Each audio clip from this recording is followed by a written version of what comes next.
I'm here in Dawson City, which was the heart of the Klondike Gold Rush. And I've been getting out my little booklet and planning out my day for tomorrow. But what's so cool about that is I'm able to do it, and it's about 3 minutes to midnight. Yes, this is also the land of the midnight sun. Because the Earth's northern hemisphere tilts towards the sun, between mid-June and late July, the northern top of the world points directly at the sun, and that gives us really long daylight hours.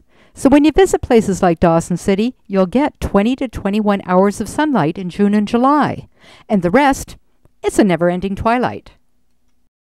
This summer sun phenomena is a real bonus for the flowers and vegetation, which have to contend with a short growing season.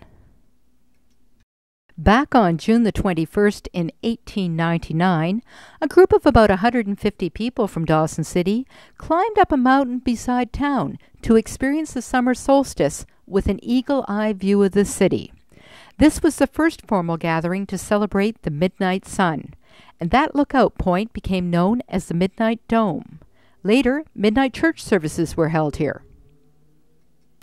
The Dome is still a really popular spot for celebrating those long summer days. From the Dome, you can look down and see how the city sits, where the Yukon and the Klondike rivers meet. To the south is the Klondike Valley. Now that's the very site of the creeks and the gold fields of the Klondike Gold Rush. Right there at the city's waterfront, there's a free ferry that can take you and your vehicle across the Yukon River to the beginning of the top of the World Highway.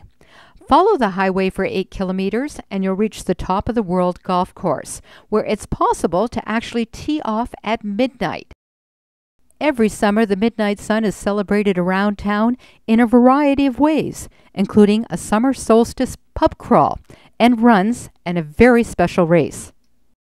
Back in the Gold Rush era, there were more than 70 riverboats making their way between Whitehorse and Dawson City using the Yukon River. The 500-mile journey took 40 hours. The return trip, 4 days. Today, this is the route of the annual Yukon River Quest. Whitehorse to Dawson City, it's the longest annual canoe and kayak race in the world. 90 teams compete, and thanks to the midnight sun at the end of June, they're able to race right around the clock. This is Lucy Izon. Find out more about what makes Canada cool. ExploreCanadaCool.com.